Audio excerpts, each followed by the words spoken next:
Listo. Bueno, ya que todos estamos de acuerdo, estamos grabando la sesión del Seminario de Prehistoria General.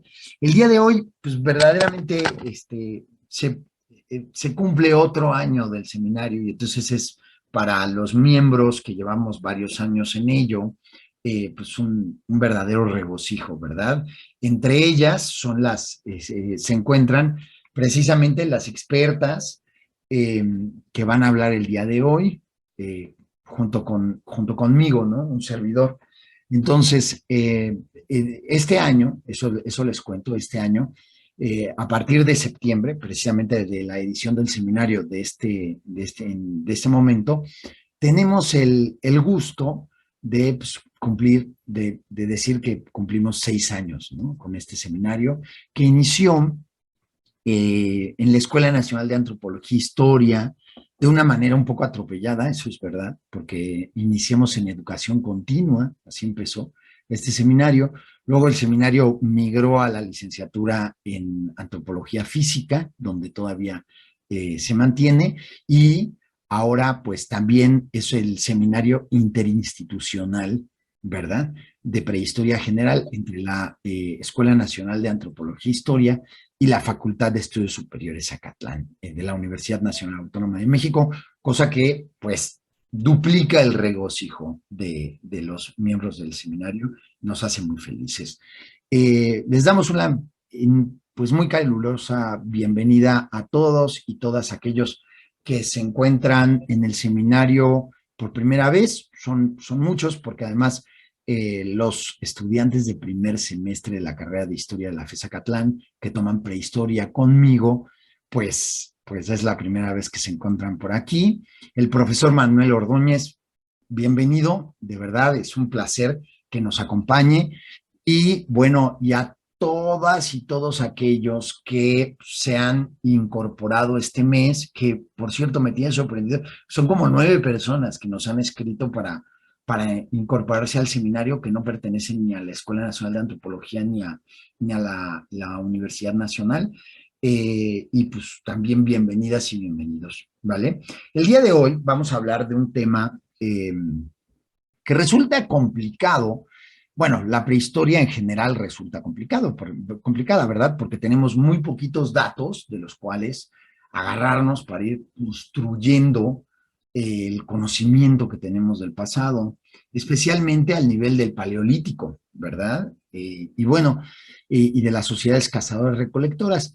Entonces, bueno, el día de hoy tomamos la decisión entre los coordinadores del seminario de prehistoria, que sería buena idea hablar del tema de la mujer en la prehistoria. Y para eso, bueno, pues les trajimos a Andrea Brandt, ¿verdad? Andrea Brandt, les cuento, es egresada es pasante de la licenciatura en Historia del Arte en la escuela, en el Centro de Cultura Casa Lam, y ella se encuentra desde hace muchos años. Ella es miembro del seminario, yo creo que, y Andrea, tú ahí me corriges si me equivoco, yo creo que desde hace 4 años, ¿no? Más o menos, eres miembro del seminario. Completamente, desde hace 4 años. 4 años, sí, miembro del seminario, siempre viene a las reuniones, siempre participa, no solamente eso, sino ha ido configurando su tesis de licenciatura precisamente en el marco de este seminario, ¿verdad? Les digo cómo se titula su tesis, actualmente está desarrollando la investigación en las esculturas contemporáneas en México como imaginario femenino que remonta a las representaciones femeninas prehistóricas, ¿verdad? Bueno, por otro lado, está aquí la coordinadora, la co-coordinadora del Seminario de Prehistoria General, que es la licenciada Jimena Medina Navarrete. Ella pues prácticamente se ha formado, bueno, primero tenemos que decir que es egresada de la carrera de arqueología de la Escuela Nacional de Antropología e Historia, ¿verdad? Entró al seminario, ella con un poquito menos de tiempo, yo creo 2 años, llevarás casi 3, ¿sí? Años en el seminario, y bueno, además de que se formó como prehistoriadora directamente durante muchos años con el doctor Ricardo Cabrera, ¿verdad? y actualmente, bueno, yo la asesoré en su tesis de licenciatura sobre arte prehistórico, grabados precisamente en Sinaloa, si no mal recuerdo, Las Labradas, ¿verdad? En Sinaloa. Y bueno, prácticamente es la primera egresada de la licenciatura en arqueología que se formó con la especialidad de prehistoria con miembros del Seminario de Prehistoria General, que eran el doctor Cabrera y precisamente un servidor, ¿no? Entonces, pues me da mucho gusto. De hecho, bueno, es mucha publicidad a Jimena, pero la verdad es que se la merece toda. Es una investigadora impecable. Y bueno, les hemos traído precisamente a estas dos chicas que se dedican al arte prehistórico para hablar de el tema de la mujer en la prehistoria, ¿verdad? Si les parece bien, la dinámica que se me había ocurrido es yo voy a ir poniendo ciertos temas, van a constar de 5 preguntas o temas de discusión y pues les doy la palabra y un servidor complementará, etcétera. Si hay comentarios, les rogaría que levanten la mano todos los miembros del seminario. Si les parece bien, normalmente hacemos, la dinámica es habla el expositor y luego al final hacemos un tiempo para preguntas, pues si les parece bien, como van a ser diferentes preguntas o diferentes temas, pues lo hacemos un poco, esto es conversatorio, ¿no? Entonces, también que los demás levanten la mano, hagan sus preguntas, etcétera, y bueno, perfecto. Una cosa más, nos vamos a ceñir a las 2 de la tarde como máximo. Puede terminar antes el seminario, pero digamos que las 2 de la tarde es el máximo que tenemos, ¿ok? De tiempo. ¿Sale y vale? Pues perfecto. Entonces, bueno, con esto, ya presentadas nuestras dos, digamos, nuestras dos expositoras, pues vamos a comenzar con esto y a ver qué les parece. Yo preparé unas preguntas que me parecían suficientemente picantes, ¿no? Como para ponernos a platicar entre nosotros. Y la primera que se me ocurrió era este tema de mujeres, a ver, esta convención social que tenemos muy arraigada en la sociedad de mujeres recolectoras, hombres cazadores, ¿verdad? ¿Ustedes qué opinan? La palabra es suya. Bueno, ¿quieres comenzar, Andrea, o tomo palabra? Vale, pues yo sí quisiera comentar varias cosas al respecto, ¿no? Para empezar, ¿no? Es una forma, el mencionar cómo hacer estas divisiones desde ninguna base, ¿no? Es parte de una ideología, ¿no? O sea, es parte de lo que la sociedad moderna quiere proyectar de tiempos pasados, ¿no? Eso es lo que dio origen en realidad a esta, si se le podría llamar teoría y tajante como es, ¿no? Que mujeres recolectoras, hombres cazadores, ¿no? Incluso hay un estudio del National Geographic bueno, lo publicó National Geographic y fue un estudio psicológico que hicieron sobre reflejos en hombres y sobre la capacidad de las mujeres de poder diferenciar en más colores, ¿no? Y entonces comentan que esto es una super evidencia de cómo biológicamente incluso estamos adaptados a esto, ¿no? Que desde la prehistoria fue que nosotras recolectábamos y teníamos que ver mejor los frutos y los colores, etcétera, y en cambio los hombres se hicieron más hábiles y tienen mejor capacidad de reflejos que las mujeres porque eran cazadores, ¿no? Me parece un estudio interesante, pero aún así tiene sus vacíos, ¿no? Fue una muestra muy pequeña de personas y a estos momentos, o sea, creo que una mujer, claro que se puede distinguir en muchos colores de forma general, porque socialmente es a lo que nosotras nos exponemos en este momento histórico, ¿no? O sea, de que ponte sombras y paletas de colores, ¿no? Y en cambio, pues no hay una forma, yo diría, de demostrar que los hombres en general son más reflectivos que las mujeres, o sea, que tienen mejor reflejo, ¿no? Entonces, este es un razonamiento que pues no se sustenta ni lo puedo ver reflejado en datos, pues vaya, en otros experimentos o en otro tipo de materiales, ¿no? O en otro tipo de artículos. Solo es uno. Entonces, este tipo de ideas que se dieron desde los años 70 con algunos libros que se publicaban del hombre prehistórico, ¿no? Cabe recalcar ese título, ¿no? El hombre prehistórico, ¿no? Esta idea de mujeres recolectando, hombres cazando, pues ha tenido una vigencia durante mucho tiempo y yo creo que es parte de los pocos cuestionamientos críticos que se han hecho, ¿no? No se han hecho un examen más profundo de los hechos que podrían encontrarse en el registro arqueológico, ¿no? Y bueno, tengo muchas cosas más que decir, pero pues sí me gustaría escuchar también lo que tiene por decir Andrea, ¿no? Muchas gracias. Bueno, gracias a todos por estar aquí, pero justo quiero empezar con este dato que ahora que me estaba preguntando, ¿no? O sea, hablar de la mujer en la prehistoria y justo esta temática de que, ay, pero ¿qué papel tiene la mujer en la prehistoria? Y cómo se ha dividido a través de los roles de género, pues encontré justo este dato que habla desde cuándo se desvincula estos roles de género que actualmente, pues todas estas investigaciones que ya tienen tal vez un poco como tintes más feministas, porque como bien menciona Jimena, hablamos desde un presente, entonces siempre estamos reflejando y ahora se ha tratado de desvincular, pero el dato justo es como desde 1935 tenemos estos roles de género en donde los hombres cazan, las mujeres recolectan.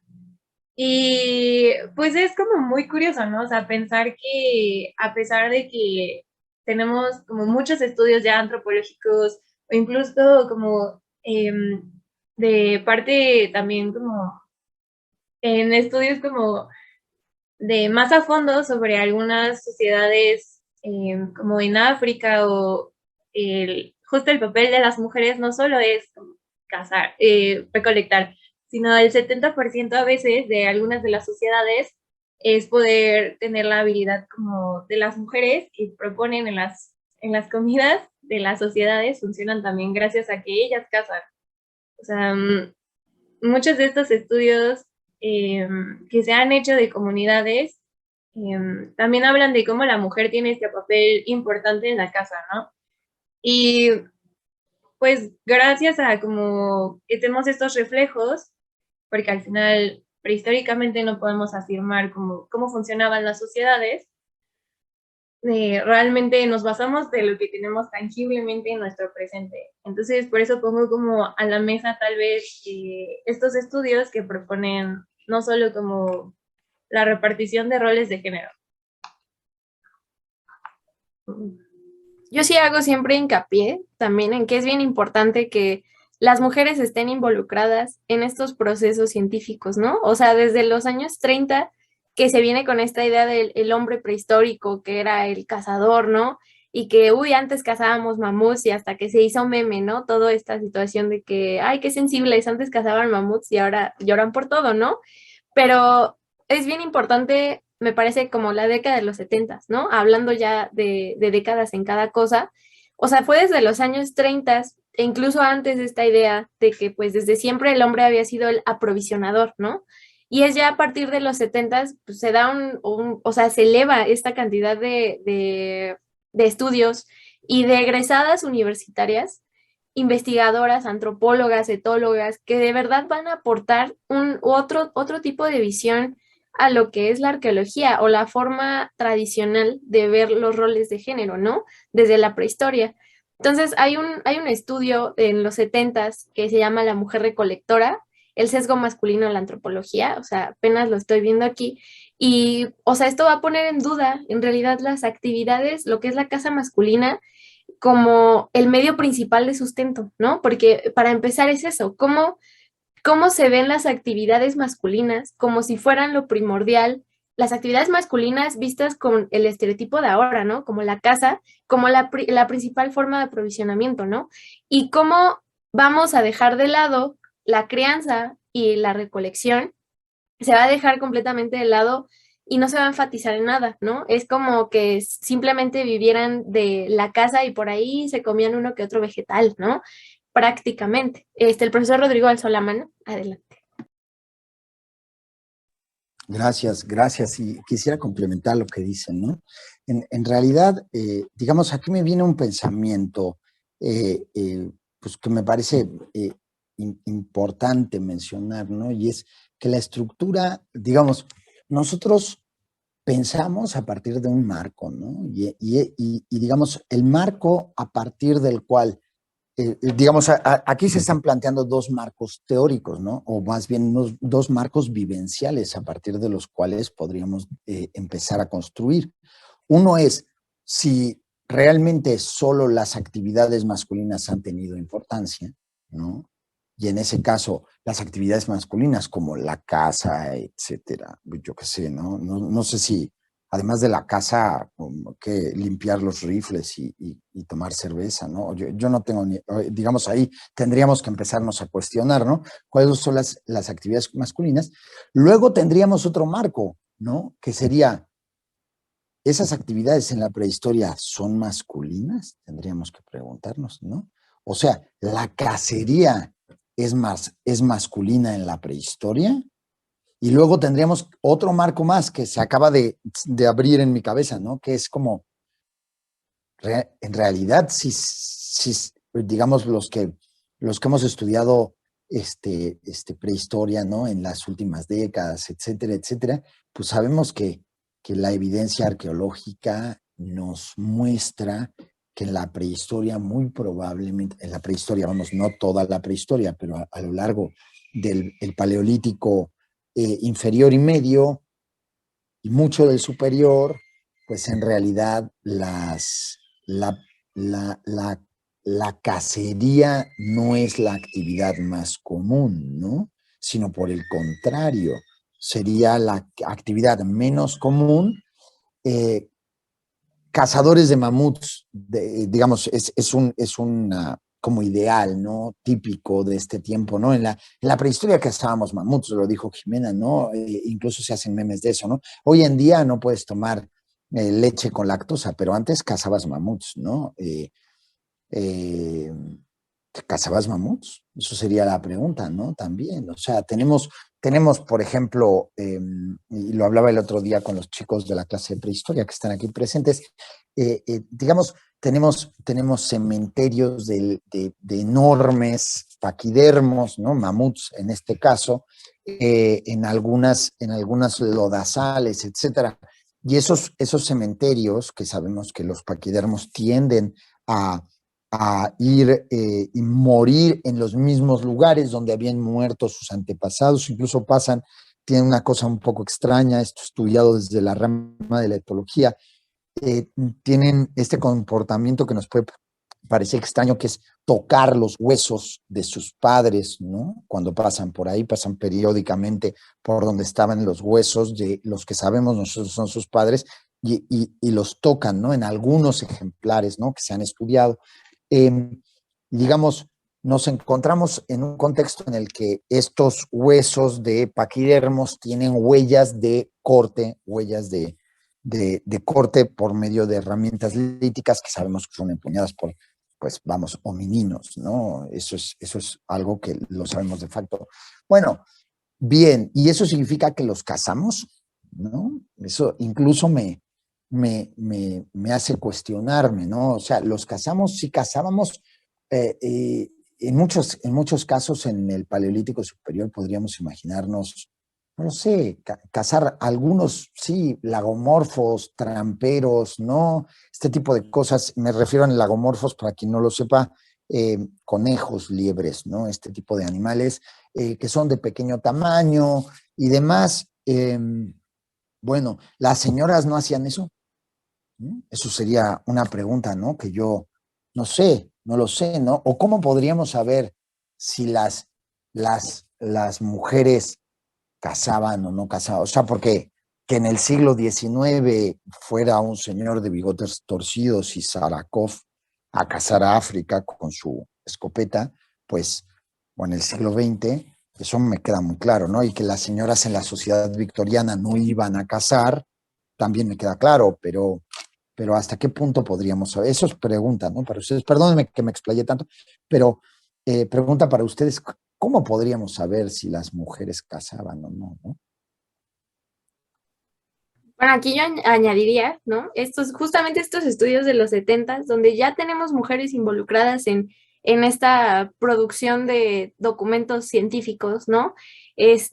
Para empezar, o sea, justamente eso, ¿qué pueden ser roles o qué puede ser algo que literal se le tiene que dar a un hombre y tiene que tener una mujer o tiene que hacer una mujer, ¿no? Esa es la idea del rol de género, ¿no? Que pues podríamos desarrollarlo más adelante, ¿no? Pero pues, o sea, vamos a avanzar en los 70s se van a dar cuenta estas investigadoras de que pues como que el papel dominante de la casa pues tiene que tomarse con duda, ¿no? Precisamente porque es muy difícil cazar este tipo de presas, justamente un mamut, ¿no? O sea, ¿cómo vas a ir y lo vas a perseguir? Y estas grandes maquetas en el Museo de Antropología que son súper dramáticas, de cómo están ahí persiguiendo a los mamutes y todo, ¿no? Entonces, se tienen que recopilar datos y es aquí donde es bien importante ser como, vamos a hacerlo con otras disciplinas, ¿no? Vamos a ocupar otras ciencias. Porque el hecho de hacer una inferencia desde tu propia cultura, pues ya te deja mucho, mucho sesgo, ¿no? Entonces, se tienen que tomar líneas de investigación y en este caso, desde los 70s, se ha tomado, por ejemplo, la etología. Vamos a hacer estudios con primates no humanos. Datos etnográficos, yo creo que es lo más importante, porque estamos hablando de una forma muy amplia de ver, ¿no? La prehistoria que duró millones de años como para considerar que solo pudo haber existido una forma de organización, ¿no? O una forma de dividir los roles. Existen muchísimas, ¿no? Por ejemplo, en Canadá, y se hizo el estudio etnográfico, en Canadá existe una etnia que pues hace caza, las mujeres son las que hacen la caza, ¿no? Y es caza, lo que sería caza chica, ¿no? O sea, vas a irte precisamente por animales, liebres, conejos, animales pequeñitos, ¿no? Algunos tipos de roedores, entre otras cosas. Tenemos que tomar, aparte de los datos etnográficos, pues estudios de anatomía comparada también, ¿no? Es importante saber que, por ejemplo, ya en época prehispánica, claro que sí vas a encontrar los huesos con algunas deformaciones en las mujeres porque eran las encargadas de la molienda, ¿no? Y ahí sí lo puedes notar. En cambio, en la prehistoria, decir como que vamos a encontrar algo en los huesos que me diga que ella recolectaba y el otro cazaba, es bastante dudoso, ¿no? Igual para repasarlo, ¿no? En esto de anatomía comparada, de paleontología, ¿no? También nos vamos a dar cuenta cómo los restos óseos nos hablan mucho, ¿no? Entonces, en esta forma, las científicas pues van a exponer un número de razones para sostener una nueva tesis, ¿no? Entonces, es durante este proceso de evolución de la humanidad, ¿no? Hablando en global, que las mujeres han sido contribuyentes en realidad, ¿no? Contribuyentes fundamentales en la alimentación, porque es otro tipo de, no podría decirlo como desde un punto de vista de nutrición. Claro que la carne es un punto importante en la nutrición de los humanos porque somos omnívoros. Sin embargo, pues también es importante el consumo de vegetales y otro tipo de alimentos, ¿no? Entonces, en este sentido, incluso si quieren englobar a las mujeres como recolectoras, van a ser un papel contribuyente, ¿no? No es como que fueran, pues nada más agarran ahí unas cuantas manzanitas y ya, ¿no? O sea, son activas, tienen una parte importante en la subsistencia humana y es algo importante también, ¿no? Y pues claro que durante más de un siglo, pues estas interpretaciones que se le han hecho a los restos arqueológicos, pues contribuyen en gran medida a invisibilizar este gran papel, ¿no? Que se tuvo, pensando que uga, uga, hombre prehistórico solo come carne, ¿no? Entonces es importante sacar ese prejuicio prehistórico, ¿no? O que únicamente iban cazando mamutes porque se iban muriendo de hambre, ¿no? Que eso también es bien importante, ¿no? La gente prehistórica no moría de hambre y era bien importante saberlo porque pues las mujeres son contribuyentes a esto, ¿no? Si se les quiere encasillar en un papel de recolectoras. Pues no sé qué opine Andrea. Yo justo, o sea, como retomando un poco lo que mencionabas antes, Jimena, justo estaba pensando como en esto que pusiste un poquito sobre la mesa, como qué pasa incluso con esta parte de la crianza, ¿no? O sea, ok, estamos poniendo roles de género y ok, podemos hablar de la recolección, de los cazadores, de la alimentación, que al final es fundamental para una sociedad, pero ¿qué pasa con los otros papeles que tenemos dentro de la prehistoria, ¿no? O sea, tanto como producción de herramientas, producción de arte, o sea, que tenemos tangentemente dentro de la prehistoria.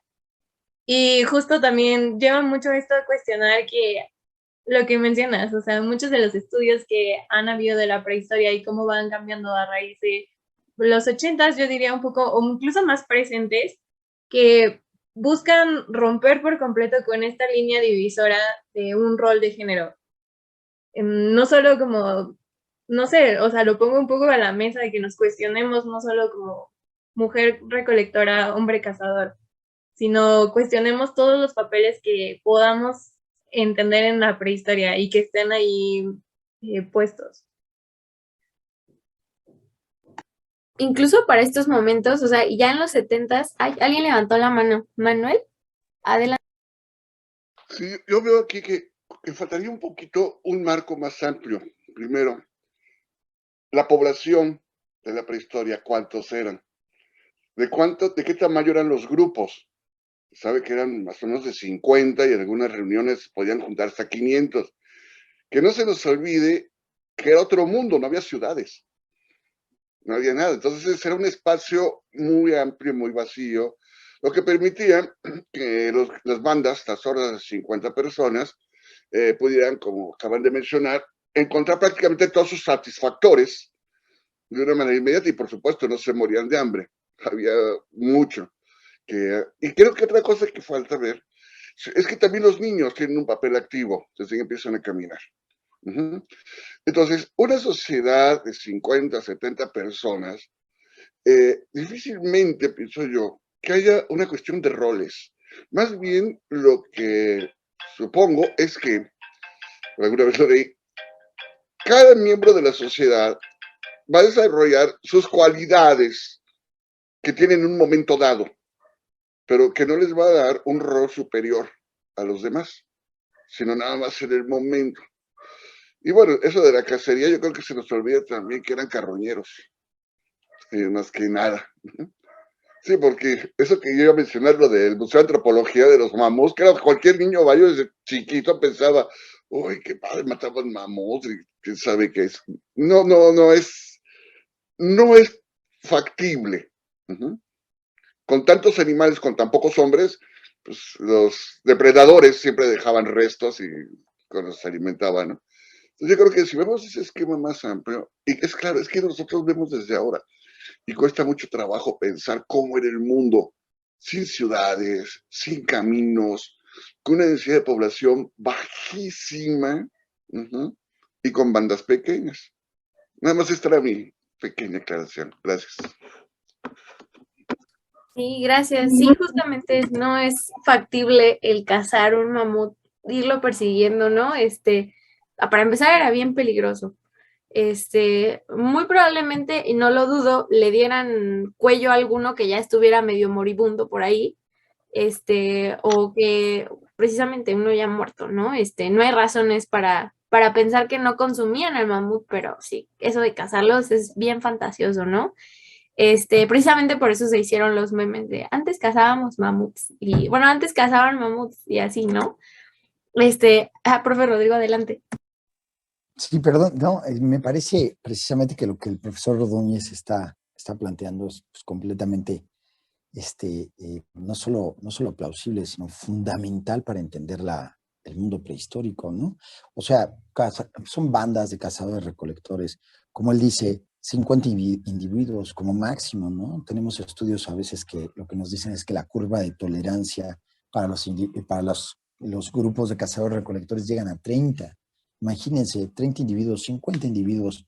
De esos individuos hay ancianos, hay niños, hay adolescentes y por supuesto hay adultos, todos hombres y mujeres.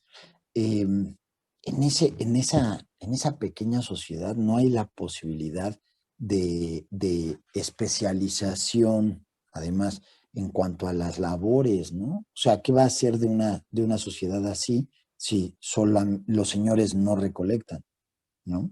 Que es pensar desde el otro lado.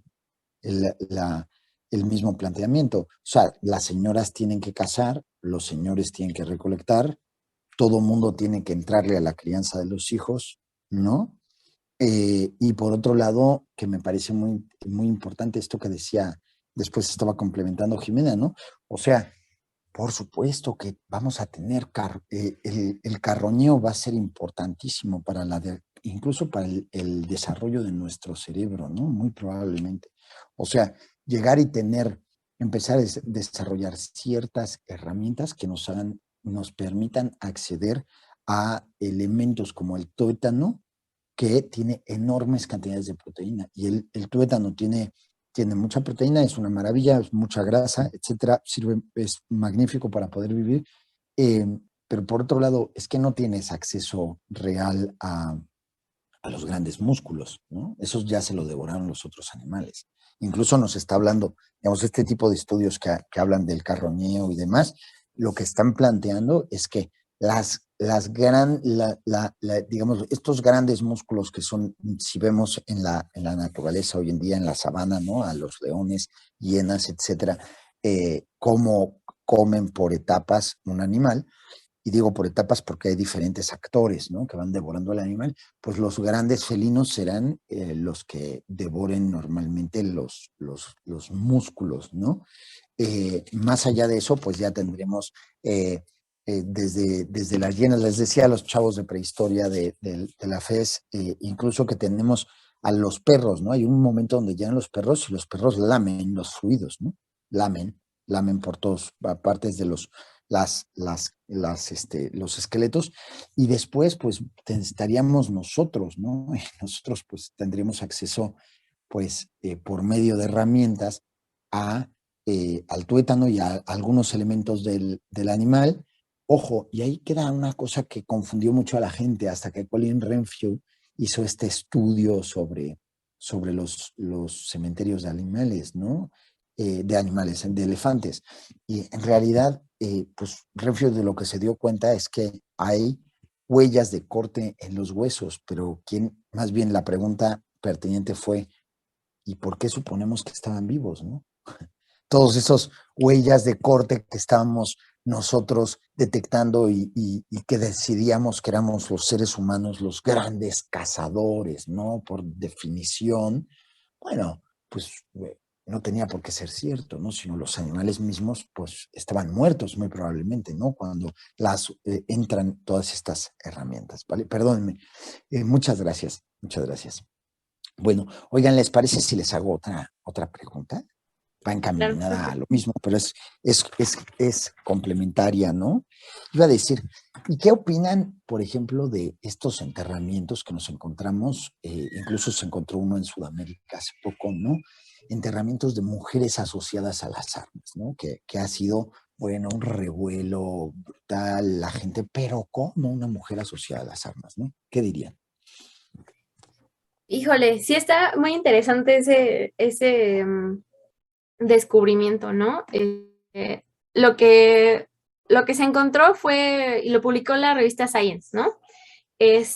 Un hallazgo, una chica, era una mujer entre 17 y pues ahí sus 20 años, más o menos, un entierro de 9,000 años de antigüedad, ¿no? Junto a armas, ¿no? Se hicieron una revisión de un centenar de enterramientos, se han hecho muchas excavaciones en el sitio, ¿no?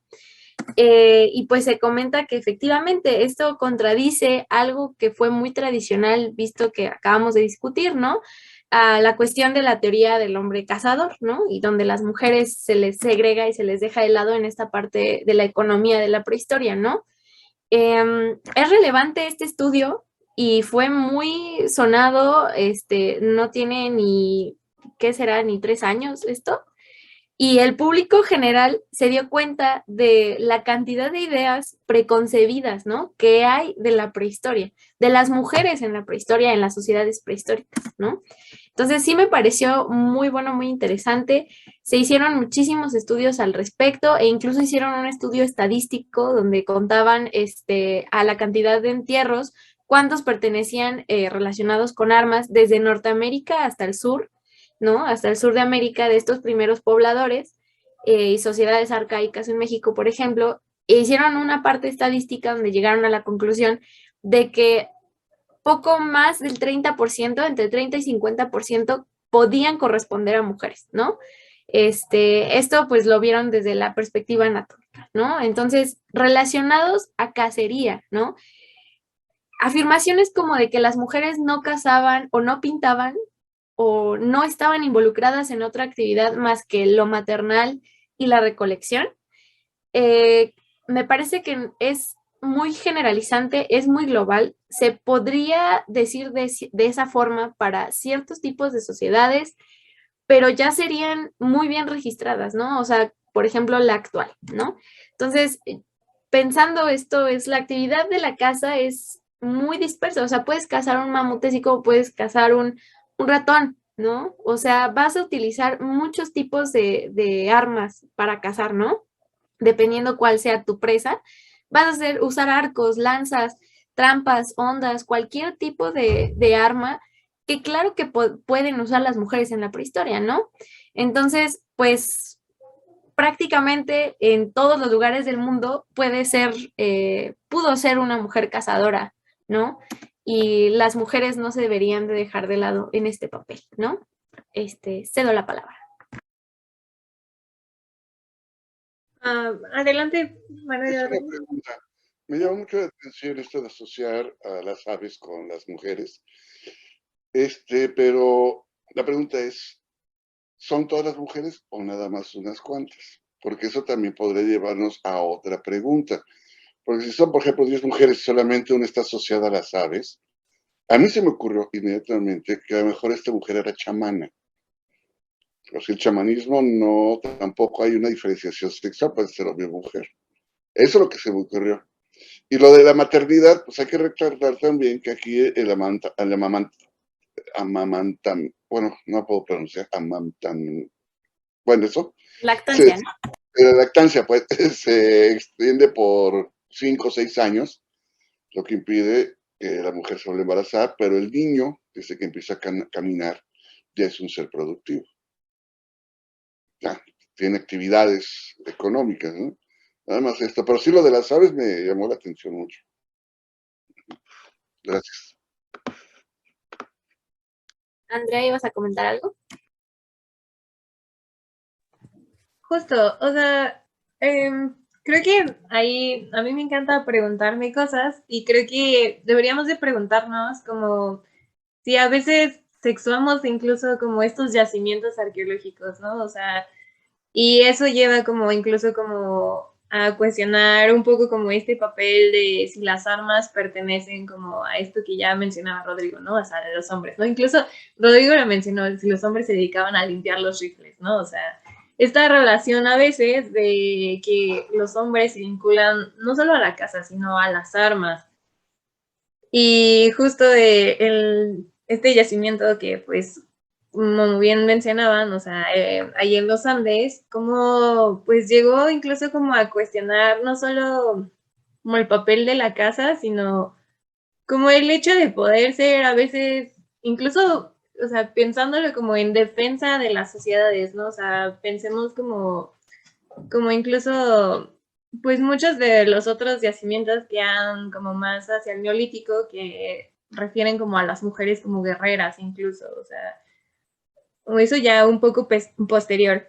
Pero también, no sé, o sea, incluso pensar como en armas, en herramientas que muchas veces fueron empleadas por mujeres, o sea, tener un punzón, eso es muy común encontrar en yacimientos de mujeres, o sea, incluso está este yacimiento que de la dama de Caviñón, que justo es la dama esta que tiene como conchas incrustadas en el cráneo, bueno, con un tocado, si no me equivoco, y tiene estas herramientas como dentro de su tumba y como que, no sé, o sea, cuestionarnos mucho que a veces la materia incluso la ponemos en un género y la intención creo que actualmente es como poder romper con ello. Adelante, Mar. Sí, justamente esto, en este término de vamos a cuestionarnos, ¿no? ¿Qué onda con lo que encuentras en un entierro de las mujeres, ¿no? Pero también en lo de los hombres, porque el hecho de que discutamos el rol de, ahora sí que el rol de las mujeres en la prehistoria, también sería debatir el de los hombres, ¿no? Porque el hecho de que ellos sean aprovisionadores, pues bueno, también se han encontrado hombres en contextos con lo que se puede decir armas, ¿no? O sea, tienen que los bifaciales, tienen ahí la lítica pulida, etcétera, ¿no? Pero bueno, las herramientas no necesariamente se usan, o las herramientas líticas no necesariamente se usan para presas grandes o no necesariamente para presas pequeñas o no necesariamente, incluso para cazar, ¿no? O sea, necesitas cortar el tallo que encontraste que está bien duro, pues vas a ocupar un cuchillo, ¿no? Un cuchillo lítico. Va a ser igual, si vas a recolectar miel, si vas a recolectar hormigas, porque también se consumían insectos, ¿no? Bueno, a la fecha todavía consumimos insectos, ¿no? En algunos países, y pues probablemente animales chiquitos, ¿no? Entonces, justamente esto de encontramos una aguja, es como, ok, o sea, tenemos otro tipo de actividades, no solamente la caza, ¿no? Y también el hecho de cuestionar qué encontramos en un contexto donde está enterrada una mujer, también debería llevarnos a qué se encuentra en un contexto con hombres, ¿no?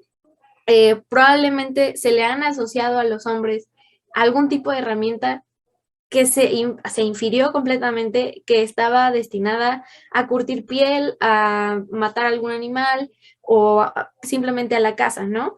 Cuando pudo haber sido una actividad completamente diferente, ¿no? Entonces, también es importante señalar que pues, cuando hablamos de utensilios fabricados por homínidos, por nosotros, pues nos imaginamos, o bueno, es el imaginario colectivo, ¿no? Uno o varios hombres, ¿no? Tallando piedras, y así están las imágenes en los libros de historia padrísimas, ¿no? Que están un Homo erectus o está ahí un Homo sapiens haciendo las piedritas, ¿no? Pero pues es conveniente tener en cuenta que pues en el registro arqueológico, pues no nos permite afirmar quién construyó las herramientas tampoco, ¿no? Entonces, yo creo que es importante considerar eso. ¿Para qué era la herramienta? ¿Y quién pudo haberla realizado? Y si hay algún sustento científico con el que decir lo hizo un hombre o lo hizo una mujer, ¿no? Adelante, profe. Sí, gracias. Fíjense que estoy totalmente de acuerdo, ¿no? Con todos ustedes. O sea, en realidad, creo que ya aquí les estaba tomando unas notas porque me parece interesante eso, ¿no? Digo, hay un sesgo, creo que hay un sesgo en el muestreo. Fíjense, esto no me extenderé demasiado, pero en la Segunda Guerra Mundial hubo digamos, se dio cuenta el ejército británico, la Fuerza Aérea Británica, se dio cuenta de un problema económico, ¿no? Que era económico, digamos, un sesgo en cuanto al muestreo, ¿no? Y las estadísticas.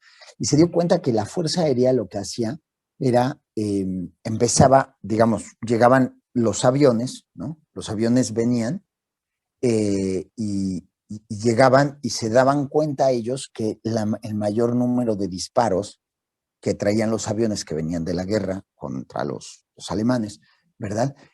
Venían en ciertas zonas del avión, ¿no? Imagínense ustedes un avión así con su colita, ¿no? Y sus alitas, y entonces venían en esas zonas, ¿no? Esos disparos, la mayor parte. Y entonces digamos la reacción.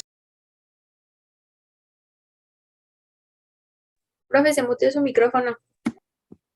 Se apagó mi micrófono, perdón. Sí, pero ya sí me escuchan, ¿verdad? Entonces, de repente, la Fuerza Aérea Británica, pues lo natural en ellos era decir, ok, donde viene mayor cantidad de disparos, es donde tengo que poner mayor cantidad de blindaje, ¿verdad? Porque ahí es donde impactan las balas. Y entonces, un señor, ¿no? Economista que estaba ahí haciendo su servicio en la Royal Air Force, se da cuenta y dice, no, es que tenemos un sesgo en el muestreo. Estamos pensando que ahí es donde les pegan más a los aviones. En realidad lo que tendríamos que saber es que es donde, digamos, ese es los aviones que regresan son los que recibieron mayor número de impactos, ¿verdad? En las zonas menos importantes del avión y por eso pudieron regresar, ¿no? Ese es el error del muestreo que estamos teniendo, ¿no? Regresan los aviones y esos aviones que regresan, pues podían todavía seguir volando. Realmente no tenemos que ponerles blindaje ahí, sino blindaje en los otros lugares, ¿no? Porque en realidad los que no regresaron fueron los que fueron impactados en los motores o en la cabina, ¿no? No en la punta de las alas o cosas de ese estilo. Entonces, ¿por qué les cuento todo esto? Suena un poco largo y discúlpenme, pero ahora lo entenderán. Yo aquí tomaba un apunte y digo, creo que hay un sesgo en el muestreo, ¿no? Y el problema es que, y eso me lo hicieron pensar ustedes, ¿no? Que yo esté seguro que las mujeres amamantaban en la prehistoria no significa necesariamente que yo tenga la seguridad de que no hacían otra cosa, ¿no? O sea, tengo seguridad de un elemento, pero eso no me da la seguridad de lo contrario, ¿no? Las mujeres amamantan en la prehistoria, sí, eso es verdad. Los señores no amamantamos, ni siquiera hoy en día, ¿verdad? Los señores no amamantaban a los niños, no. Eso se conecta con lo que el profesor Ordóñez decía y me parece muy interesante, y lo mencionó también en su comentario anterior, que es la arqueología de la infancia, ¿no? Si nosotros partimos de la idea de, no, porque es que estaban los niños, y como a los niños los amamantaban, ellas ya no podían hacer nada más porque estaban los niños. Claro, claro, pero ¿y qué, no? Como dijo el profesor perfectamente, estoy completamente de acuerdo con él. Vamos, los niños siguen siendo amamantados durante 5 o 6 años probablemente, o incluso más. Y eso solo impide que las mujeres se embaracen de nuevo, pero no impide que los niños incluso contribuyan a la sociedad de cazadores-recolectores y que por supuesto sean autosuficientes en muchos sentidos, ¿no? Eso no significa que vamos, los niños vengan y carguen madera también, ¿no? O vayan a recolectar también con los demás individuos, ¿no? Etcétera, etcétera. Entonces, simplemente, y creo que eso nos afecta mucho en el tema de estudio de la prehistoria, que hay que pensarlo, ¿no? Que realmente cuando nos podemos, más bien, tendría yo que decir esto, podemos estar seguros de algunas cosas. Estoy de acuerdo. Por ejemplo, las mujeres amamantaban a sus crías, ¿no? Ahora, eso no me da la seguridad de que solo los hombres cazaban, ¿no? O sea, en ese sentido. Entonces, ¿hasta qué punto, o más bien no hasta qué punto, sino creo que es algo que hay que tener en cuenta? Muchas gracias, y perdón que fue una intervención medio larga. Siempre es importante escuchar. Profesor Manuel, adelante. Nada más, para puntualizar esto del levantamiento, si nosotros vemos, claro, hacer las transposiciones del presente al pasado es muy peligroso, pero vemos que las mujeres en África, por ejemplo, cuando los niños no pueden caminar, los cargan en la cadera, los tienen aquí y el niño puede estar pegado al pecho y la mujer sigue trabajando, incluso con el niño muy pequeño. Lo tienen o amarrado, lo que sea, nada más lo tienen aquí pegado al pecho, pero la mujer sigue haciendo todas sus actividades de siempre. Claro. Eso nada más está aclaración. Gracias. Además, justo con esto, o sea, como que me vino a la mente, creo que algo que no hemos mencionado, o sea, hay que pensar que en la prehistoria, pues no éramos sedentarios, ¿verdad? O sea, teníamos todo el tiempo este movimiento donde constantemente, pues teníamos que seguir con la vida y no podíamos dejar de como a lo mejor seguir buscando alimentación, o sea, hay un poco retomando a lo mejor la pregunta pasada, la importancia incluso de la recolección, ¿no? O sea, en el trayecto, porque también hay que pensar en los cambios climáticos que existían en la prehistoria y pues todo esto también llevaba a ciertos movimientos migracionales que implican pues que no se detiene la vida, o sea, un poco parte de, como eso me vino ahorita a la mente. Claro, el considerar a todos los miembros de una sociedad, ¿no? Creo que es eso, como que cuando yo veo en textos científicos que hablan de la prehistoria y veo que el título dice hombre prehistórico o que en el texto en sí dice hombre prehistórico, aunque después se le comente y digan, es que es una forma de englobar a toda la especie, pues como que en el discurso viene un poco implícito a qué se refiere, ¿no? Justamente al papel del hombre dominante, ¿no? O al hombre provisionador, ¿no? Y en ese caso, claro que sí, las infancias eran una pieza clave, así como las infancias aprendían a hacer las cosas, porque claro que no era propio de una sociedad, o no es propio de una sociedad de cazadores recolectores el no ayudarles a los niños a aprender prontamente qué actividades se realizan, ¿no? En conjunto. Y eso se ve, por ejemplo, con los Kung en África, ¿no? Es necesario que desde pequeños e incluso en sociedades sedentarias, ¿no? Desde pequeño te van a poner a realizar actividades diversas, ¿no? Desde que tienes que aprender el alfabeto hasta que el niño Kung tiene que saber recolectar nueces, ¿no? Y pues en este sentido, pues tenemos que revelar algunas piezas materiales o se debería de enfocar más en algunas piezas materiales que nos pueden ayudar a explicar esto, ¿no? El hecho de que las herramientas no sean solo para cazar nos da un gran indicio, ¿no? ¿Cómo podemos encontrar algunas agujas? Que algunas son para la pesca, ¿no? Que puedes encontrar ganchos para pescar, ¿no? Puedes encontrar cuchillos, puedes encontrar incluso cosas para despulpar despulpifibradores, me parece que se llaman. Los puedes encontrar en el registro arqueológico y todo eso te habla de las actividades que hacían, ¿no? Porque si simplemente hubieran vivido de cazar, pues me parece que no estaríamos aquí en este momento, ¿no? Entonces, yo quería acotar un ejemplo etnográfico bien importante en Etiopía con los Konso, ¿no? Y son las mujeres Konso que realizan, ellas hacen sus herramientas y ellas mismas son las que pues las usan, o sea, ellas las hacen y las desechan también, ¿no? Hacen herramientas de piedra, ¿no? Entonces, dado que esta tecnología lítica de ellas, o sea, demuestra un gran nivel porque son herramientas funcionales que después desechan, pues sería también en parte absurdo el pensar que las mujeres dependían de todo para los hombres o que dependían de esta parte de provisión de los hombres, ¿no? Acotar esa idea pues me parecía muy importante. Cedo la palabra. Muy bien, les parece si les hago otra pregunta o más bien sí? Bueno, quería hacer solamente un comentario, me parece muy interesante, ¿no? Y me encanta esto, ¿no? Porque así son justamente los diálogos, ¿no? Las conversaciones llevan por caminos no planeados, ¿no? Y es maravilloso eso. Yo les voy a decir, por ejemplo, esta es una opinión personal, ¿no? Pero yo creo que en el tema de la prehistoria directamente, cuando seguimos hablando de el hombre ¿no? O sea, nosotros, pues, obviamente parte del latín, ¿no? De decir homo, ¿no? Homo neanderthalensis, y entonces decimos el hombre de Neandertal. Pero sí, verdaderamente, con lo que decía Jimena, ¿no? Si yo leo en un artículo el hombre yo por lo menos les he de decir que un servidor lo que piensa es, no, o sea, el que escribió el artículo no está por lo menos enterado o enterada del gran discurso, ¿no?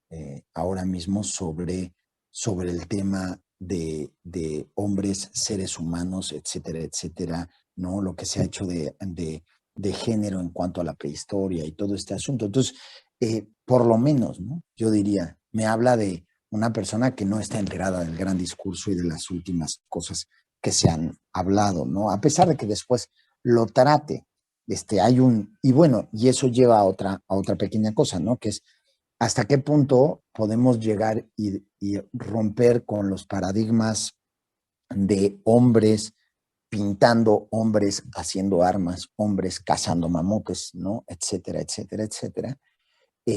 Si seguimos diciendo hombre de Neandertal, hombre, ¿me entienden?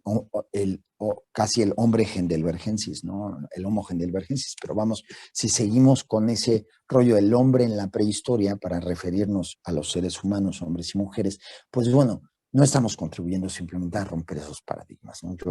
Eso sería mi contribución. Bueno, y si les parece bien, esto les quería decir, ¿no? ¿Qué tan fácil es poder diferenciar entre hombres y mujeres cuando hablamos cuando nosotros hablamos del registro arqueológico, ¿no? En el registro arqueológico nos encontramos esqueletos, ¿no? ¿Y hasta qué punto es fácil sexar esos esqueletos? La palabra es suya. Bueno, aquí sí, yo pienso que sí les voy a presentar una página, les voy a pasar, ¿puedo compartir pantalla, profe?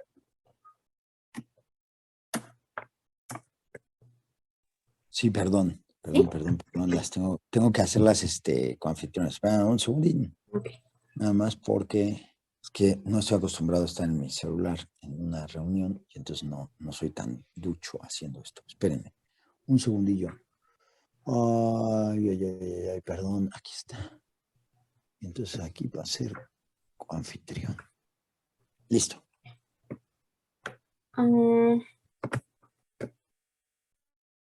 Ay, ok. Es que tengo un modelo en 3D justamente para esto, ¿no? O sea, para que ahorita lo podamos explicar más a fondo. Hay toda una discusión, o sea, hay todo un gran compendio de tratados de antropología física con los que se hacen estas diferenciaciones, ¿no? Cuando hacemos una diferenciación ósea, o sea, estamos hablando del sexo, ¿no? Sexo masculino o femenino, no se habla en cuestiones de género, entre otras cosas, ¿no? Es simplemente una forma en el resto óseo, en los restos óseos, de cómo poder distinguir, ¿no? Uno entre otro. Entonces, es importante en investigaciones antropológicas, arqueológicas, paleoantropológicas, hacer una diferenciación. Tienes que individualizar al resto óseo, ¿no? Para poderle dar la mayor personalidad que puedas, ¿no? O sea, hacerlo lo mayor posible a un individuo. Tanto ponerlo en cronología temporal, como ponerlo en una cultura, como asociarlo con algún rasgo físico, ¿no? En este sentido, pues también es importante saber, pues, con qué tratamos, ¿no? O sea, qué individuo es sexo masculino o sexo femenino, ¿no? Entonces, hay varias técnicas que realmente sí nos han ayudado mucho, como la del ADN, ¿no? Con el ADN, pues hablamos de muy recientes, ¿no? O sea, no podríamos datar algunos restos óseos que pues ya pasaron mucho tiempo y que el ADN pues se ha perdido por completo, ¿no? Por más que todavía no esté fosilizado, pues el ADN se pierde, ¿no? Entonces, es un avance conocer el sexo del individuo, pero no se puede hacer previo a un estudio antropológico. O sea, previo a cualquier estudio, tienes que hacer una diferenciación, ¿no? Para ya después dotarlo de todo lo demás, de temporalidad, etcétera, ¿no? Entonces, esto nos va a permitir pues, reconocer algunos parámetros básicos, además del sexo, como la talla, ¿no? O sea, cuánto medía, tal vez hasta cuánto pesaba en vida, la edad a la que murió, ¿no? O sea, es importante analizar los restos óseos. Entonces, pues hay que implementar técnicas más rápidas para verlo desde la parte ósea, porque a veces el ADN no está, ¿no?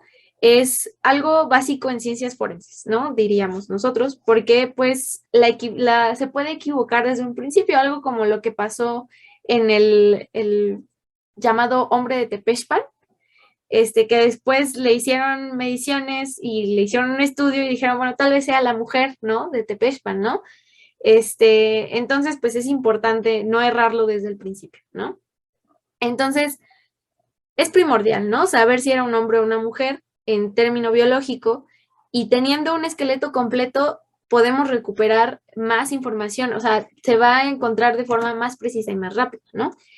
Hay huesos que brindan más información que otros y es a lo que ahorita vamos. Uno va a ser la pelvis, ¿no? La pelvis nos va a mostrar diferencias en el pubis. Bueno, les voy a intentar presentar aquí. Voy a compartir esta pantalla. No sé si sí se ve. ¿Sí? Okay. Sí, se ve muy claro. Ok. Aquí. Ay, no. ¿Qué estoy haciendo? Está muy difícil manipular esto. Con un mouse de computadora. De laptop. Bueno, ese es el hueso pélvico, ¿no? Es el que se encuentra en la cadera. Y más rápidamente, la parte a la que me estoy refiriendo es una que está acá abajito. Ah, ¿cómo bajo? Vamos a hacer hincapié. Ah, eso está muy difícil. Vamos a verlo de lejos otra vez. Ah, son justo, no sé si se ve mi mouse, ¿sí se ve? Estamos hablando Sí, de estos sí, sí se orificios ve. que se ven aquí. En mujeres tienden a ser más anchos y más redonditos. Y en el caso de los hombres, pues tiende a ser más, se cierran porque precisamente necesitamos que sean más anchos y que esto de aquí, o sea, este triangulito que hacen al juntarse esos dos, la cadera así, ese triangulito que se forma, que es justamente esto, en hombres va a ser más, en hombres va a ser más estrecho, como más triangular y más pequeño, y en las mujeres va a ser más amplio, ¿no? Este es el hueso idóneo y es el hueso que prácticamente ha sido como el marco para ver si es un hombre o una mujer, ¿no? Es el hueso pélvico. En mujeres tiene que ser más ancho porque pues necesita la ampliación de este hueso al momento del parto, ¿no? Entonces es normal verlo en mujeres más amplio. Se tiene que hacer muestras poblacionales, eso es bien importante, sobre todo pues para no errar, ¿no? Porque hay poblaciones donde puede variar, ¿no? Voy a dejar de compartir. Ese sería el hueso principal, ¿no? Vamos a tener otros, ¿no? El hueso más confiable es este. Tiene, incluso se estima por ahí un 98% de certeza, ¿no? Lo podemos saber muy ciertamente y se han diseñado otras técnicas que pues, nos van a permitir definir esto dependiendo de la densidad de los huesos. Pero aquí sí se tiene entre 80 y 90% de fiabilidad, o sea, igual no es demasiado, o no es un 98 o 99% seguro, pero aquí se hacen análisis poblacionales y es un problema que tenemos en la prehistoria. O sea, nosotros vamos a preferir siempre, siempre el hueso pélvico si es que lo tenemos, ¿no? Si no, pues los huesos masculinos tienen una mayor densidad, pero pues igual se tienen que considerar factores de descomposición de los huesos, entre otras cosas, ¿no? Para saber cuál era la media entre un hombre y una mujer de esas poblaciones, ¿no? El problema es que no tenemos tantos restos óseos como si hiciéramos un estudio de los mayas en el posclásico o como si hiciéramos un estudio de la sociedad mexicana en el siglo XIX, ¿no? O XVII. Entonces es un poco más complicado, ¿no? Con esto, pues, o sea, vamos a saber que los huesos de la cadera se puede ver más estrecha, en las mujeres más ancha, en los hombres más estrechito, y regiones como la escotadura asiática también es importante, o la cavidad subpúbica, que es la que vimos, está más abierta, ¿no? Entonces, hay otras regiones en el cráneo que también podemos verlas, que es la glabela. Déjenme. Ay, ay, ay. Voy a compartir otra vez la pantalla. Aquí. Ya. Es más fácil ver el cráneo, creo.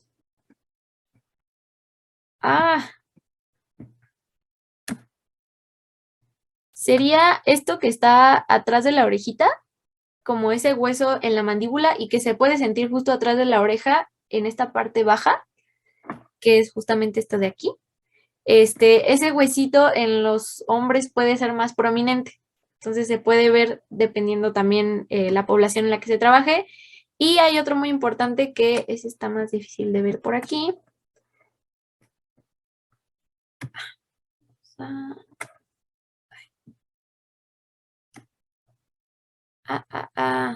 Son justamente esta parte inferior del cráneo donde se conecta con la columna. Tiene algo que se llaman como las crestas, van a estar más pronunciadas. Entonces ahí se puede ver si es un hombre, tiene más crestas en esa zona del cráneo porque soporta más músculo, ¿no? Entonces esa es otra forma de hacer la diferenciación, ¿no? Que también se ha visto, o que es más usada en caso de no tener el hueso pélvico, ¿no? Pero el hueso pélvico siempre va a ser nuestro eje, ¿no? Existen otros métodos, vamos a hacer mediciones de huesos, ¿no? Incluso ya hay una donde se va a ver con los dientes, se va a ver con una proteína que recubre los dientes, ¿no? Para ver si era hombre o mujer. Entonces eso ya son técnicas más avanzadas, pero a veces en prehistoria no se puede, ¿no? O sea, por eso nuestro mejor, pues sí, nuestro mejor índice va a ser nuestro hueso púbico, ¿no? Adelante. Sí, perdón. Fíjense que yo iba ahí a complementar con una cosa, ¿no? Y es justamente lo que dijo al final Jimena. Y hasta qué punto tenemos, digamos, primero, hay un problema y es que la antropología física ha desarrollado técnicas magníficas, igual que la arqueología forense, ¿verdad? Para sexar individuos que murieron en el siglo XX y XXI, ¿verdad? Y entonces eso es, pues, digamos, ahora mismo, tristemente, pues por supuesto que se tienen que sexar individuos encontrados en fosas comunes muchísimas veces. Bueno, tenemos excelentes técnicas para hacerlo, pero no pueden extrapolarlas directamente a la prehistoria, ¿verdad? Porque en la prehistoria, para empezar, el registro arqueológico pues nos deja un muestreo de esqueletos bajísimo, ¿no? En cuanto a la población que había, de todas maneras, a pesar de que eran pocos, tenemos muy pocos individuos. Luego, esos individuos no sabemos bien a bien su alimentación. Por ejemplo, eso, como dice Jimena, podemos basarnos en la pelvis, ¿no? Pero más allá de la pelvis va a ser muy complicado porque no sabemos realmente si esos individuos, digamos, estaban teniendo una alimentación como en el siglo XX, ¿no? Y además, eso, ¿no? La densidad de los huesos, pues tiene que ver, por supuesto, con muchos otros factores que podrían alterarla. Y por otro lado, las crestas. Yo me acuerdo que en el año 2006 más o menos, no es cierto, 2009 debe ser porque es después de 2008 de la Ley de Memoria Histórica Española. Trabajamos en la Autónoma de Madrid con individuos en el laboratorio de arqueología forense, con varios individuos, ¿no? Que habían sido recuperados de fosas comunes, etcétera. Y salió un tema, ¿no? Que era, por ejemplo, las crestas que se desarrollan, justamente como dice Jimena, sobre parte del cráneo. También, por ejemplo, en los brazos, ¿no? En las piernas, digamos, en ciertos lugares donde los músculos son muy fuertes, muy grandes, se desarrollan ciertas crestas naturalmente en los huesos donde están engarzados los músculos, ¿verdad? Donde los músculos están agarrados. Y entonces, pues de lo que nos pueden hablar la medición de esas crestas es pues que ese señor pues hacía mucho ejercicio, muy probablemente trabajando, ¿no? Pero lo que no nos puede decir, perdónenme, pero si es un señor o una señora, ¿no? O sea, si una señora toma un pico y por ejemplo, una cosa que veíamos también con la parte más baja, ¿no? De la columna, en las vértebras dorsales, ¿no? Así se llaman. No lumbares, ¿no? Lumbares, las dorsales creo que son en medio de las lumbares. Lo que vamos a ver es a veces que se unen las vértebras según el trabajo que tú estás desarrollando. Si es una persona que te la vives en la milpa agachado, ¿verdad? Ahí va la cosa, ¿no? Agachado o agachada, ¿no? En la milpa constantemente, lo que va a suceder es pues que terminas con una escoliosis, así se llama, ¿no? Que se empiezan a unir, se crean calcificaciones entre las vértebras e incluso se unen y las ves de verdad, ya que trabajas con los huesos, las ves completamente unidas, ¿no? 3 vértebras lumbares. Bueno, pero eso nos puede decir que es un hombre o una mujer, pues no, ¿no? Una vez más nos lleva, pues si la mujer está haciendo el mismo rol, digo, el mismo trabajo que hoy en día está haciendo el señor de 90 años, que lo ves encorvado completamente, etcétera, etcétera, porque estuvo en la milpa, pues bueno, vamos a tener las mismas, digamos, esos mismos detalles en sus huesos, ¿no? Bueno, pues gracias, genial. ¿Algún comentario sobre esto? ¿Alguien tiene algún comentario? Si no, pasamos a la siguiente, perdónenme que llegó el timbre. Ay, y el perro ladra, perdón. Sí, Manuel, adelante. Bueno, empezaron con esto al principio y ahora lo retomaron, que es la cuestión anatómica. Ujú. Algo que a mí me ha preocupado desde hace mucho tiempo es la relación naturaleza-cultura, sobre todo porque en la carrera de historia de la FES Catlán son muy culturalistas, ¿no? Que no somos nada animales, somos por espíritu y es una lata. He estado leyendo últimamente unos textos sobre precisamente el desarrollo del cuerpo humano, donde sí hay claridad en que sí hay diferencias anatómicas y fisiológicas entre el femenino y el masculino. ¿Uh? Sin embargo, si nosotros nos quedáramos exclusivamente con las diferencias anatómicas y fisiológicas, podríamos caer de nuevo a esta cuestión del hombre masculino dominante. Se nos olvida que es una cultura, naturaleza y cultura nunca están separados. No los podemos separar para nada. Y entonces, la cultura controla la naturaleza en muchos casos. Incluso a lo largo del tiempo, cuando las poblaciones aumentan de número, no es que la evolución se acelere, sino que las poblaciones son muchas más grandes, es más fácil que las mutaciones se expandan, ¿no? Yo me acuerdo hace rato que dijo Rodrigo sobre el consumo de leche, de lactosa. La lactasa dura más grande, pero a partir de que sube la ganadería, no antes. Uh-huh. Entonces yo creo que hay que estudiar más a fondo, porque también al principio Jimena hablaba que las mujeres ven otros colores. Uh-huh. A diferencia de los hombres, o ven mejor. Pues yo veo a Rodrigo, me veo a mí, pues no vemos nada de todos modos. Pero en fin, son muchas las características que no podemos negar, pero lo que sí es claro es que el dimorfismo sexual es casi inexistente. Por ejemplo, si nos comparamos con otros primates homínidos, como el gorila pesa, o el orangután es casi el doble que la hembra. Entonces, estos factores también tendrían que ver precisamente en el papel. Es que a mí ya no me gustaría hablar de hombre, mujer, masculino, femenino, sino creo que tenemos que hablar de una sociedad muy integrada que busca la sobrevivencia a como de lugar. Y quisiera insistir, las diferencias que existen son porque, claro, hay algunos que tienen alguna cualidad extra. Por ejemplo, alguien puede lanzar la lanza más lejos, pero eso no te va a volver jefe. Alguien puede pintar más bonito, por eso no te va a volver jefe. Y otra cuestión que por desgracia, pues las partes blandas no se conservan. Y ahí perdemos mucha información.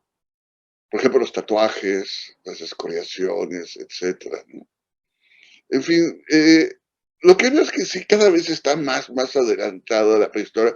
Pasa un año y ya tenemos cosas nuevas, nuevos descubrimientos, nueva información, lo que es una maravilla, porque cada vez nos conocemos más a nuestros antecesores. Nos mencionó Jimena lo de los dientes, pues ya se puede ver la edad por los dientes y muchas otras cosas. El DNA se puede extraer casi de por ejemplo, el hombre dinosauriano nada más tenía un diente y se pudo hacer el genoma y cosas por el estilo. Esto, la verdad, me parece muy interesante. Toda esta plática me parece muy amena, muy rápida. No hay unas posiciones de decir, esta es la verdad y punto, sino más bien de una apertura. Yo creo que en mi primer día, ya no voy a faltar, me parece maravilloso, y seguir con estos temas, porque sí creo que sobre todo, voy a referirme a los alumnos de primer semestre, llegamos con unas ideas completamente tergiversadas de la prehistoria. Y el otro error es ver a nuestros contemporáneos primitivos como si vivieran en la mera prehistoria. El simple hecho de que usen metales ya cambia todo.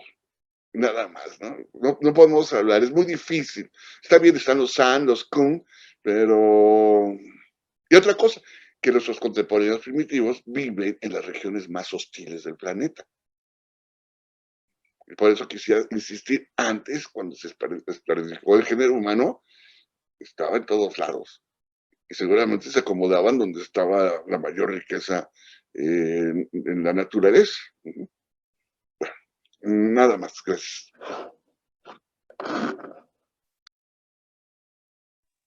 Perdón, si no les importa, yo que haga un comentario también sobre eso. Pues es muy, también, la verdad es que está siendo muy amena esta sesión. Las sesiones son así, ¿no? En general, entonces sí, por favor, profesor Ordóñez, lo esperamos pues, cada reunión del seminario es así magnífico eso, ¿no?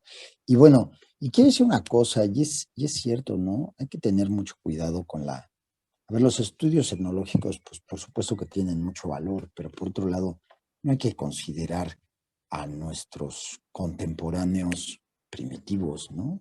Les decía yo a los alumnos de primero de la FES, y esto yo creo que les habría gustado mucho escucharlo, ¿no? Tanto a Andrea Cajimena como a Manuel.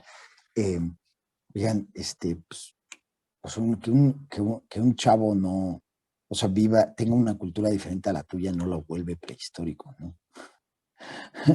Y entonces, o sea, como Manuel muy acertadamente decía, ¿no? Simplemente con que tengan mentales. Y además, oigan, si alguien llegó y vio actuar una motosierra en su comunidad y vio a un avión y vio, y usó un envase de Coca-Cola, ¿no? Aunque sea para molienda, porque recuerden, digamos, es como un lugar común, ¿no? Que creó el cine, ¿no? Con esta película de los dioses deben estar locos, ¿no? Cuando toman a los Kung y entonces hacen que tome una botella de Coca-Cola, ¿no? Y la utilizan como para moler y no sé cuántas cosas, y es una película, vamos, absurda completamente, pero a lo que voy, si utilizó a alguien una botella de Coca-Cola para molienda, oigan, no es ningún primitivo, ¿no? Simplemente tiene una cultura diferente a la nuestra y no por eso podemos extrapolar esos datos, ¿no? Acuérdense de esas broncas es la verdad, broncas que creó esta visión binforiana, ¿no? Es que los Nunamiut en el círculo polar ártico, pues bueno, son pues prácticamente seres del Paleolítico Superior en Francia. Oigan, pues no creo, ¿no? Porque además, como muy acertadamente dice Manuel, viven en ambientes extremos, eso no significa que estén viviendo en una glaciación, y luego por otro lado, pues no tienen los mismos entornos y son seres del siglo XX, ¿no? Entonces, completamente, ¿no? Bueno, pues muchas gracias. Oigan, una última, ¿no? Ah, no, Jimena, sí, adelante. Solo una pequeña acotación también al respecto.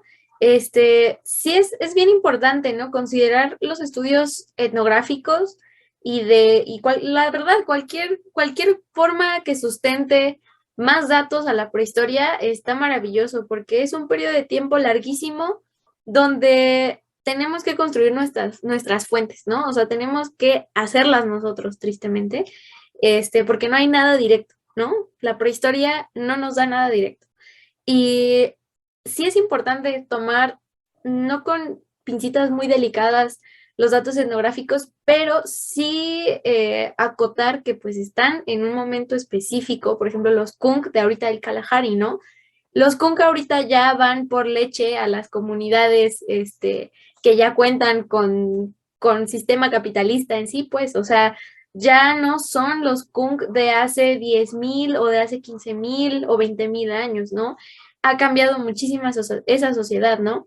Sin embargo, ya sean los Kung o sean los Inuit o sea cualquier comunidad cazadora recolectora, en estos momentos hay una pizca que sí nos ayuda a entender la prehistoria y es precisamente toda esta variabilidad o toda esta gran varianza que hay entre una cultura y otra, ¿no? Que va a depender, claro que sí, de su entorno, que va a depender de sus ideas culturales, pero que por lo menos nos arrojan el dato de que no por ser prehistóricas, todas tenían que ser iguales, ¿no?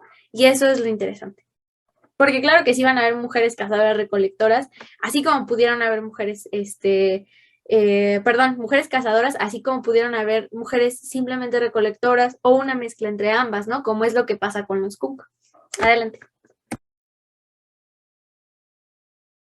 Bueno, no es despreciar a los contemporáneos primitivos. Yo creo que hay dos aspectos muy importantes. Una, por ejemplo, el conocimiento de la naturaleza. El cazador-recolector puede distinguir sin problema 50, 60, 70 especies de plantas que pueden ser benéficas para la alimentación, para la medicina, para lo que sea.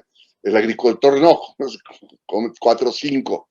Y lo otro que es muy interesante, por ejemplo, desde hace mucho tiempo, a mis alumnos que hablaban de, por ejemplo, los australianos, todos encuerados, bandas chiquititas, y que sé que sí, pero los australianos tienen un sistema de parentesco complejísimo, y en otros lados, muy complejo para evitar la endogamia y todas esas cuestiones. Y además una memoria de quién es mi padre, mi abuelo, etcétera, hasta 15 generaciones. Ya después es el tótem, pero 15 generaciones es un montonal. Nosotros, a lo mucho, los abuelos y muy de vez en cuando el tatarabuelo. Pero entonces, hay que ver eso. El que vivan en ciertas circunstancias no los hace como, bueno, changos, por decir algo, ¿no? Porque hay quien los pone como changos, ¿no? ¿No? Tienen un sistema mental y de organización sumamente complejo que nosotros a veces no entendemos. O nos cuesta trabajo entender. Sí, incluso yo les diría, se me estaba ocurriendo, ¿no? Ahorita, o sea, muchas veces para lo que nos sirve la etnología es precisamente para darnos cuenta de lo que desconocemos, ¿no? De los huecos, los grandes vacíos y repito, los grandes sesgos, ¿no? Que tenemos viendo a sociedades verdaderamente del pasado remoto por medio de los cristales de hoy en día, ¿no? Eso, vamos, eh, roles sociales, ¿no? Reacciones que nos podrían parecer naturales en nosotros, que son construcciones sociales, pues bueno, no tendrían en este sentido, digamos, cabida, ¿no? Y verdaderamente eso nos ayuda mucho. Bueno, y si les parece bien, por último, les voy a arrojar un tema a la mesa, ¿no? El tema es, pues, yo creo que el más esperado por todos y son las Venus, las llamadas Venus del Paleolítico Superior, específicamente, bueno, del Paleolítico Superior, no voy a decir del Gravetiense, etcétera, pero bueno, las Venus que han sido un tema tan hablado, ¿no? En la prehistoria, y mi pregunta sería, ¿Venus? O sea, ¿podríamos decir Venus o cuál sería nuestra aproximación? Adelante. Pues creo que ahí podemos empezar en diciendo como las mal llamadas Venus, ¿no? Realmente tenemos que pensar que Venus viene de, pues, de la diosa, o sea, de algo ya completamente que incluso tiene una carga simbólica brutal.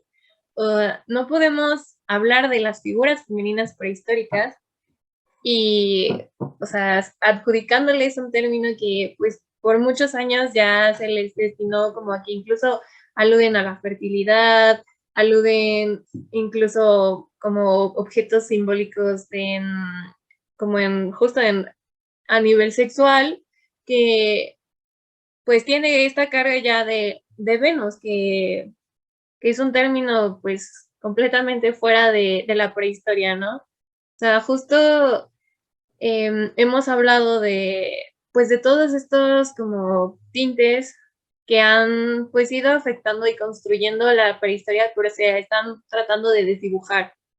Y creo que justo es una investigadora que se llama, ¿cómo se llama? Paloma González Marcén, quien propone justo, o sea, que las Venus no son Venus, o sea, al final son figuras femeninas que si bien hoy en día existen otros estudios que incluso proponen no solo que sean figuras femeninas, o sea, hay algunas que las relacionan incluso como a formas más hacia la naturaleza y otras propuestas, pero también desvincular esto que ya se les cargó desde el siglo XIX, en donde empezaron a emerger todas estas figurillas que son completamente diferentes, o sea, tenemos en restos grandes de, las más grandes al final miden que 25 centímetros, muy grande, o sea, todas las pequeñas figuras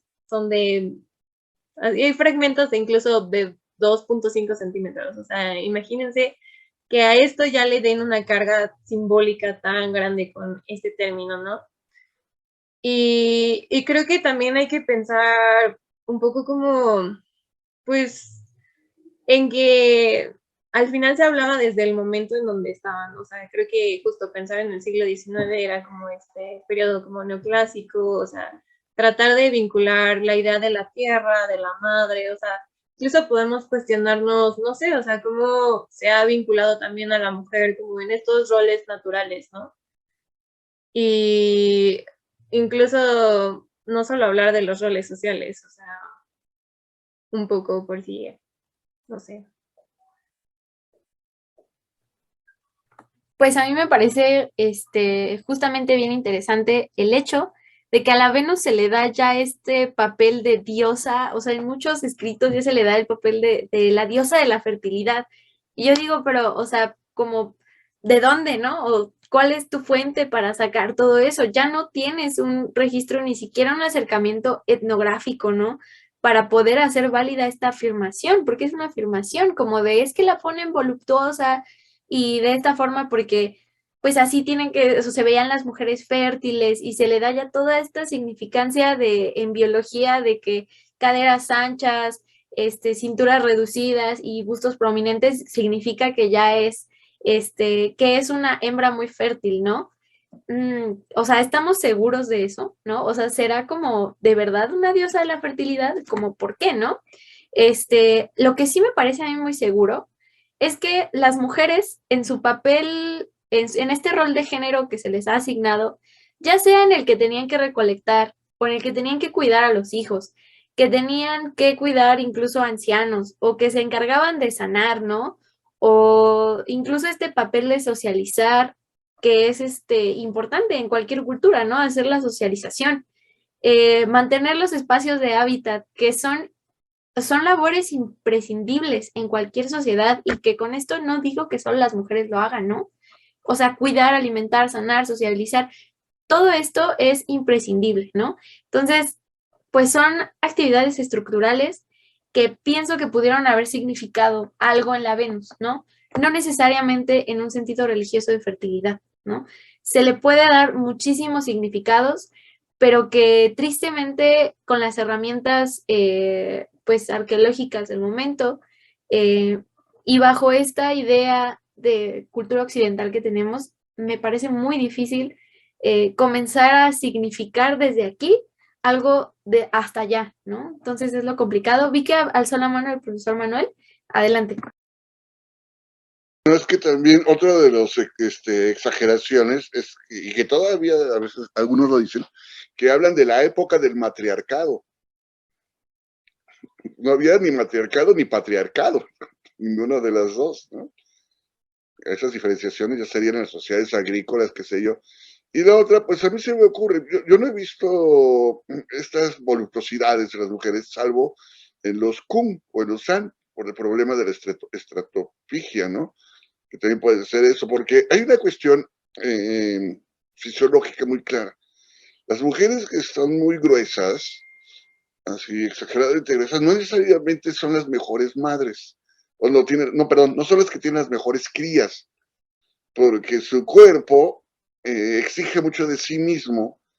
Y es una cuestión netamente fisiológica y lo podemos ver en todo el mundo. Puede que o sea, las caderas se anchan un poco, pero no necesariamente se ponen gruesas. Yo no he visto ninguna mujer de este tipo de las Venus en nuestros contemporáneos primitivos, porque además hacen mucho ejercicio, están todo el tiempo moviéndose, etcétera.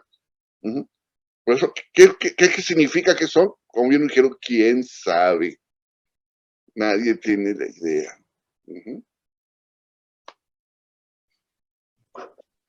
Justo con esto, o sea, de hablar como de las voluptuosidades o específicamente hablando de la morfología en las representaciones, creo que es muy acertado a veces como esta lectura que hace Leroy McDermott de cómo la autorrepresentación de las mujeres. Él tiene justo esta pues propuesta de que eran mujeres autorretratándose y por eso tienen como estas formas que podríamos decir un poco voluptuosas, con deformaciones al final, o sea, porque si uno se alcanza a ver, pues no se ve en la misma forma, ¿no? O sea, al final, evidentemente no existían los espejos y por más que uno se vea el reflejo en el agua, o sea, no alcanzas a divisar todo lo que hay corpóreamente. Entonces, esta propuesta, o sea, hablando en morfología de una obra, justo la propuesta del héroe creo que es muy interesante, ¿no? O sea, hablar incluso de la mujer como creadora, ¿no? O sea, estábamos hablando de todas estas actividades posibles y en la prehistoria, y qué mejor que una mujer creadora de una obra. Adelante. Sí, igual no es así como que descabellado el decir que las Venus nos aportan algo de la prehistoria, o sea, no es nada más como que, ay, ya no podemos decir nada de las Venus, ¿no? Tal vez en un sentido simbólico propio de esa cultura va a ser complicado hacer inferencias, pero sí podemos decir, por ejemplo, este estudio ahora sí que es la tarea de todas, en casa, ¿no? Ponte, o sea, ve tu cuerpo con tus ojos, ¿no? O sea, no lo mires en un espejo, míralo desde tu perspectiva. Es un ejercicio interesante que pues está ahí recomendado para que pues ya se vaya contrastando con el estudio, ¿no? Aunque las Venus también nos pueden hablar de otras cosas, ¿no? Por ejemplo, estos tocados que tienen, ¿no? Que generalmente son así como en redecillas, ¿no? Entonces yo había leído por ahí que comentan pueden ser trenzas, pueden ser un tipo de tocados que ellas se hacían, ¿no? Y algo muy interesante y justamente contrasta con esto de que eran ellas viéndose, ¿no? Y haciéndose un retrato, pues contrasta el que no tienen cara, ¿no? Como ninguna se hace un retrato en la cara, o sea, solamente se retratan en cuerpo, ¿no? Entonces eso también está muy interesante, pues está como para reflexionar y de todos modos seguir contrastando en qué contexto se encuentra la Venus, ¿no? En qué lugar, todo esto nos va a dar pues mayor información de estas figurillas que están muy bonitas, estéticamente hablando desde mi occidentalidad, puedo decir que se me hacen preciosas, y cedo la palabra. Perdón, ¿no? Y intervengo porque me parece, bueno, yo estoy muy de acuerdo con lo que todos ustedes plantean, ¿no?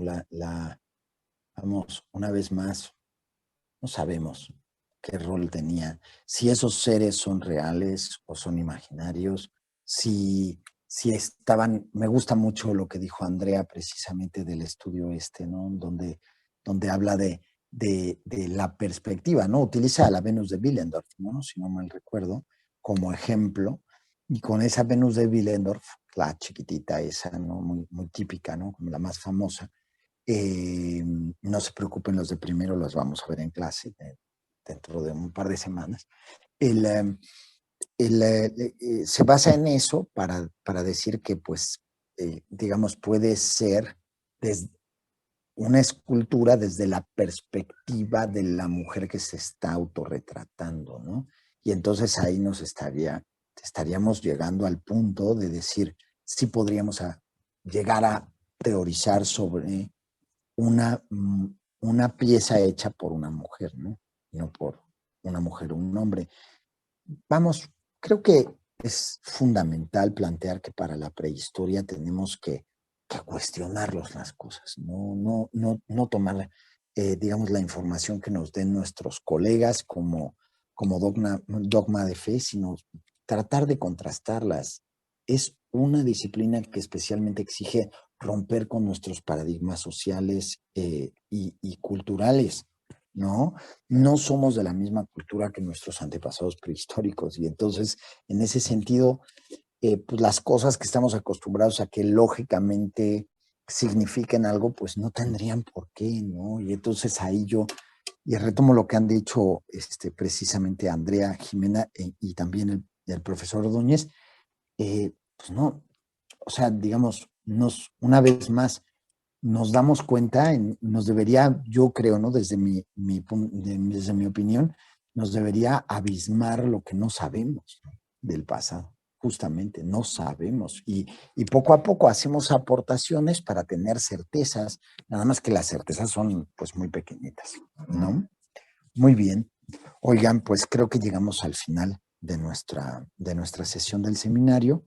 Les agradezco muchísimo su participación. Es un placer. Gracias al profesor Ordóñez que se unió al seminario y que ahora esperemos lo podamos tener en las siguientes sesiones. Andrea, muchísimas gracias. Jimena Medina Navarrete, muchas gracias. Verdaderamente sus aportaciones pues, son muy importantes. Gracias. Sí, exactamente es lo que iba a decir. Por favor, pásenos, ¿no? El estudio precisamente de Dermont para lo de las Venus.